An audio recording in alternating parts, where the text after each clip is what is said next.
O meu nome é Jean-Michel Roy, eu sou piloto de ensaios aqui na Airbus e eu tenho essa oportunidade de voar todos os aviões da companhia, do 320 até o 380.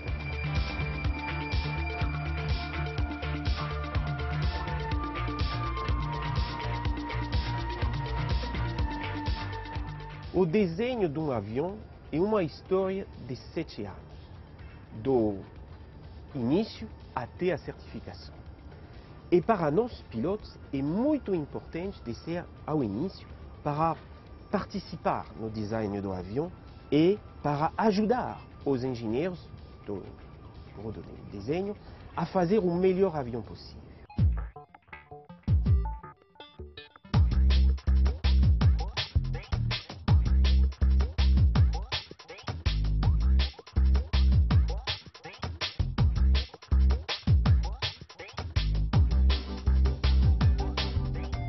Pour dessiner un avion, il faut prendre une décision au niveau de la société. Pour prendre cette décision au niveau de la société, il y a 2 conditions. La première condition, c'est que ça s'inscrit dans une politique de produit de toute une famille Airbus. Et la deuxième condition, il faut avoir un marché.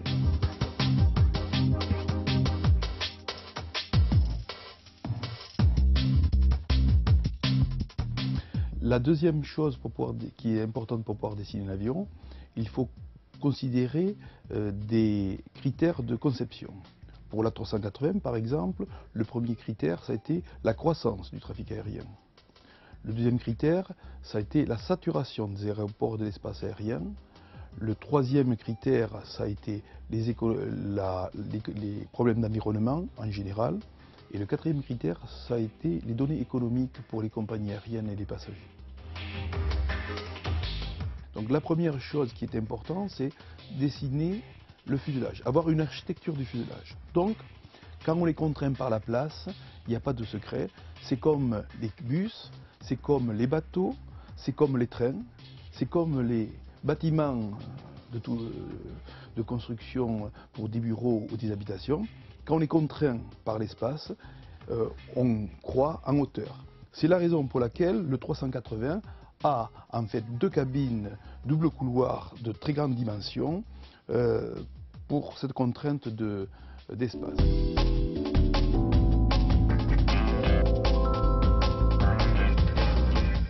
Donc vous voyez très bien que la conception d'un avion, vous avez un fuselage, vous avez une voilure, vous avez un train d'atterrissage, vous avez des moteurs. Pour cet avion, les portes sont très importantes et tout ça interfère.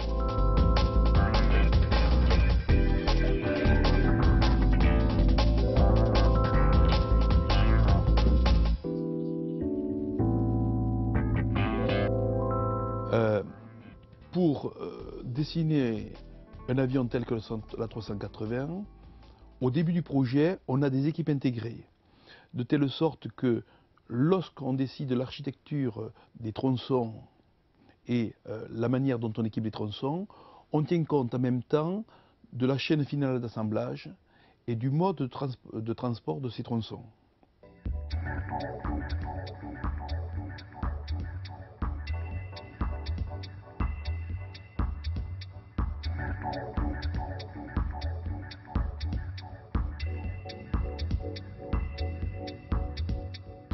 Estamos en la línea de ensamblaje de la 380 y es donde se realiza el ensamblaje estructural de la 380. Es decir, ensamblamos las diferentes partes del fuselaje, las alas, el estabilizador horizontal y vertical y el tren de aterrizaje.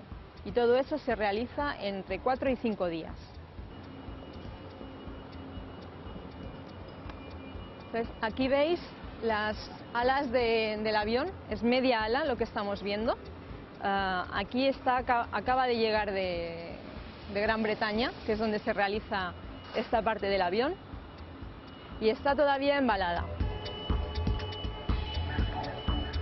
Partes del fuselaje vienen de Alemania, hay partes que vienen de España, hay otras partes que vienen de otros lugares de Francia y se transportan aquí bien con el Beluga, que es un avión de transporte que se utiliza para el resto de aviones de la familia Airbus, o bien por medio de barcos, por mar, por el río Garón y por carretera.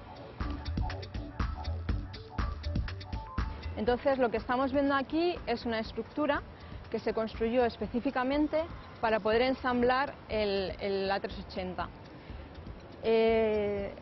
Hay hasta 3 pisos diferentes para poder trabajar en altura, ya que está tan elevado, el hecho de tener una estructura fija permite a los trabajadores el poder trabajar de la manera más cómoda posible para ellos.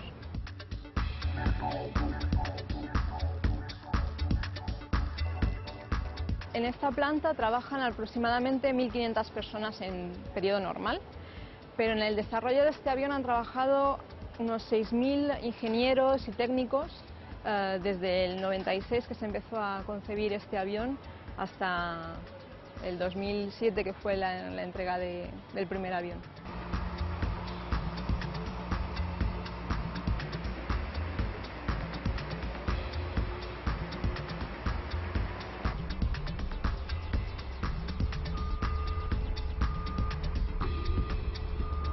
La majorité des techniciens qui ont participé à la conception de cet avion, c'était des ingénieurs.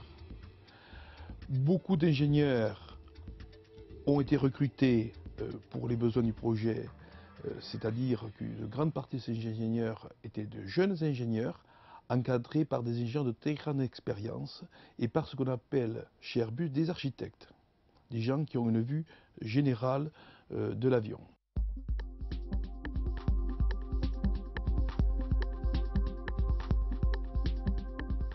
E por causa disso que isso é somente a última parte, o avião 1.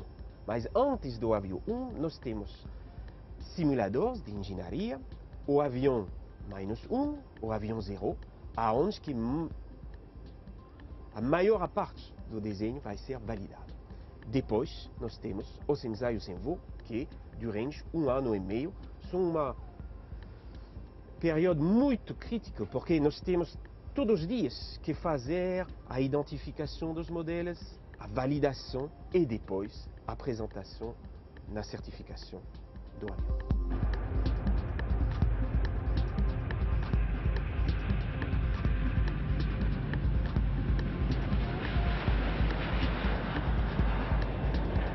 Nós temos que fazer a abertura do que se chama o domínio de voo.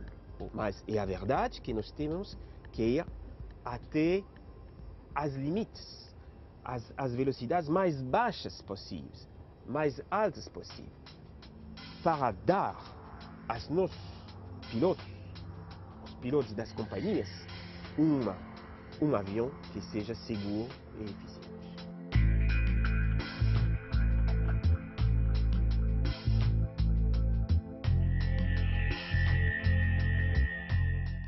Esse avião é grande, tem 80 metros mais ou menos.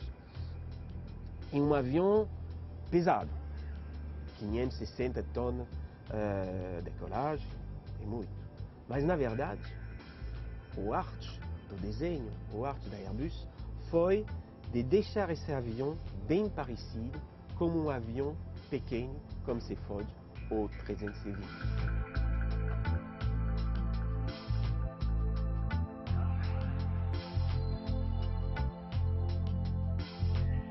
Alors l'avenir de l'aviation commerciale, au moins à court terme, elle est très simple.